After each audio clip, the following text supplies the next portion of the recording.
What's up, y'all, and welcome back to Seton Hill Studios. Hope you're having a great Monday so far and your weekend was relaxing and amazing.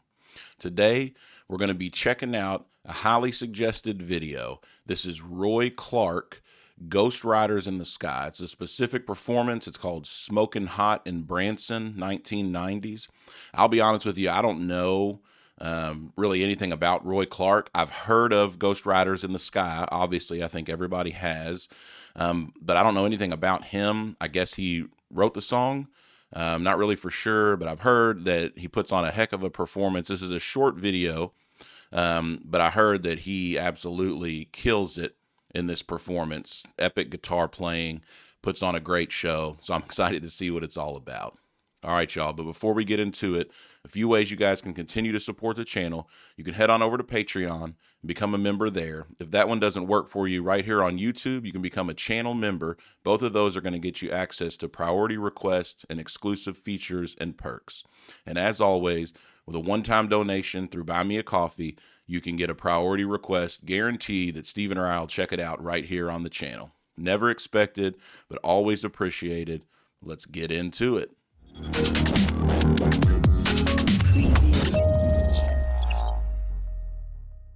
All right, y'all, here we go. Roy Clark, Ghost Riders in the Sky, Smokin' Hot in Branson from the 1990s. I'm excited to get into it and see what it's all about. I've heard it's a fantastic performance, so let's see. From the outdoor drama at Shepherd of the Hills to the dazzling lights of Country Boulevard 76, Branson's got it all. One of the first celebrities to grace Branson stages was the dynamic Roy Clark. Is it Branson, Missouri? His Is that guitar right? wizardry and electric energy are not to be missed. Bless your hearts. Thank you very much. Good old After Southern all those boy. trumpets, I bet you was expecting Elvis to come out, huh? Thank you. Bless your hearts. Thank you very much and welcome. You sound absolutely marvelous this evening. I had a special request to dedicate a song to a couple in the audience this evening from Manitowoc, Wisconsin. Mr. and Mrs. William Lair, who are here this evening celebrating their 25th wedding anniversary, and they have their 30-year-old son, Clyde, and his family with them. That's the same thing I thought. I probably ought to do it for Clyde instead. He's going to need all the help he can get. Hey, before we get too far into it, that guitar, I don't know. I'm a guitar nerd. I've only ever seen that guitar one other time. I've never seen a 12-string version, but I recognized it immediately. One, because it switched the camera angle or cut, and it came back and he was on a different guitar, so it caught my eye. But that is an Ovation Breadwinner. I've only seen it one other time. There's a guy here locally in the town where I live who owned a music store, and he had one of those guitars, and he basically took it and kind of like Frankensteined it into like this wild creation where he had like a P90 pickup in the neck and some kind of crazy pickup in the bridge, some kind of crazy humbucker. I don't even remember what it was, but he put like a Kaler tremolo on it, and he used to play it all the time when he would play out. And he was an amazing guitar player. His name was Bill Sutherland. He still is an amazing guitar player. He's one of my local idols growing up here. He was fantastic. He was like one of those one-man band guys who could play with the looper and just put on a whole show by himself. I remember him doing stuff like crazy stuff, like using like fake birds to make sound and like weird metal cages, like just all kinds of crazy stuff. And he would do all these covers as a one-man band. But that guitar really sticks out. Like, I remember that. I probably haven't seen it in probably 15 years, but as soon, like just the shape of it, and Ovation has a really recognizable headstock, right? Everybody knows, you see that, you see an Ovation guitar. Obviously this was like a side rant, but it just caught my eye. So for any of the guitar nerds out there like me, you're not alone. I recognize that guitar. You don't have to feel weird. All right, but now let's get back to the performance. Also, this guy's hilarious. And he knows how to dress. What the heck is that suit, man? There's no way. They're all well dressed. There's no way I could pull that off. I'm just a jeans and a t-shirt kind of guy. I can't really rock anything else. I probably ought to do it for Clyde instead. He's going to need all the help he can get.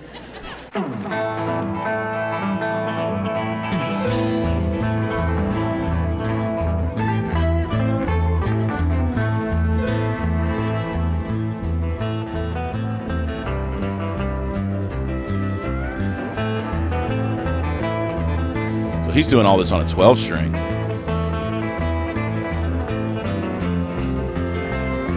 That's gotta hurt.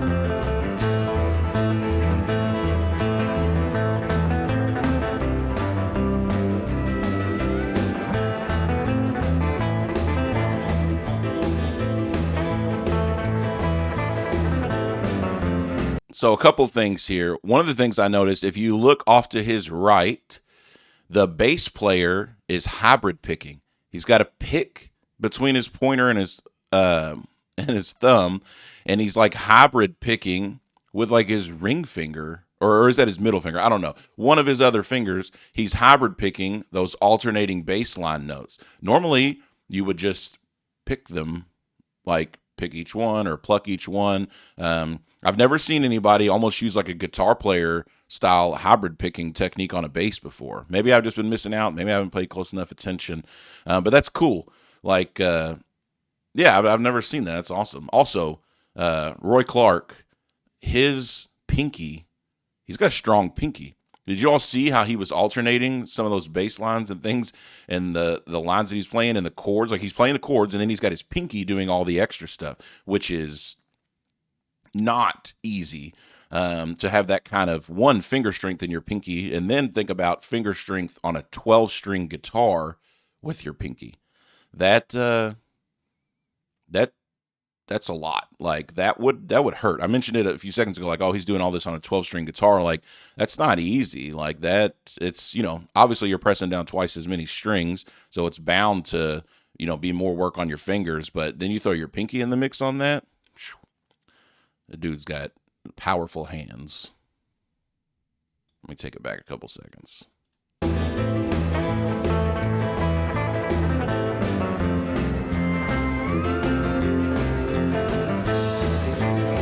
Yeah, see that?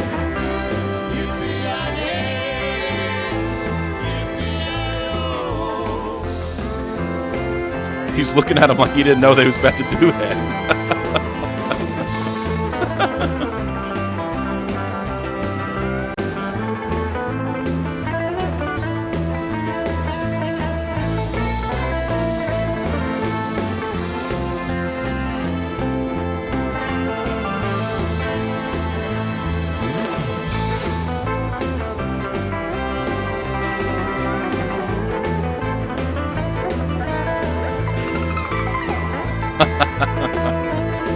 So he's got a quick right hand, man. He's doing a lot of this tremolo picking stuff, and it's not like he's doing like a whole bunch of left hand synchronization stuff where he's playing like rapid fire patterns and scales with his left hand, and he's got it synced up with his right hand. But it still doesn't negate the fact that his right hand is quick and accurate to do all that tremolo picking. He's doing single note tremolo picking. He's doing some chordal tremolo picking, which is awesome. Love to hear it. And he's got he does have some quick little lines in there, little alternate picking lines with that. It's not as easy to play. Like you would hear it and be like, oh, that's probably sounds, it's not that difficult. But then you watch it, it's like, oh, that's actually some pretty quick movement going on there. He's tough. Yeah, I had no idea that he was a guitar player until someone suggested this video. So yeah, I thought he just wrote the song.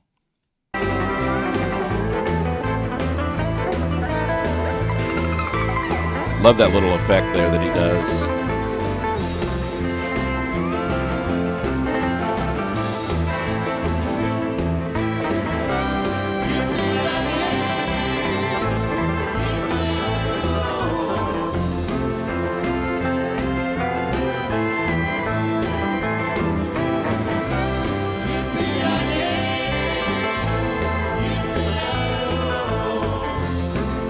I love those harmonies there too. It's just a little thing, yippee-yi-yay, yippee-yi-oh, but it's so cool. Like they're so in sync. Their harmonies are great.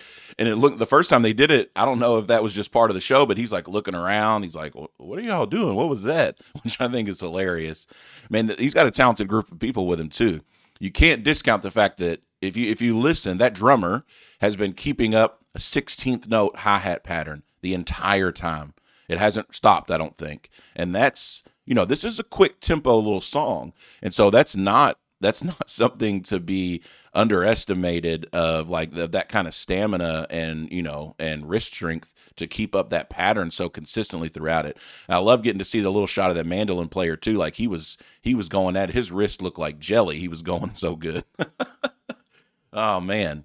But yeah, I don't know anything about his band. If there's any other like musicians in there that I should know, let me know in the comments section. But yeah, these guys are nuts, man. He's got a killer band with him. Go back and see if I can get a shot of that mandolin player again. Oh yeah, there he is off to the side. Check out his wrist motion. I don't know a ton about mandolin. I have a mandolin. I don't really know how to play it. Growing up playing guitar and then trying to learn something that was backwards from the way that I learned guitar was weird to me, so I never really put the time in, but I've always thought it was a super cool instrument. I know a lot of really talented mandolin players, but it was just never something that I really sunk a lot of time into. But yeah, check this guy out over on the left beside the guitar player playing the Strat. Look at that. He's going.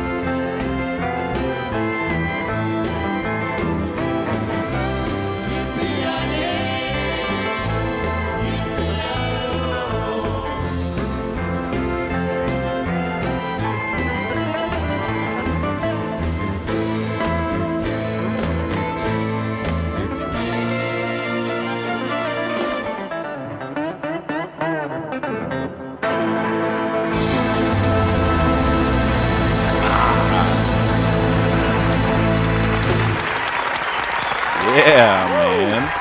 That's awesome. Thank you very much. That was awesome. What a cool little thing, man. I had no clue. I had no clue his band was that good. I had no clue that he was that good of a guitar player.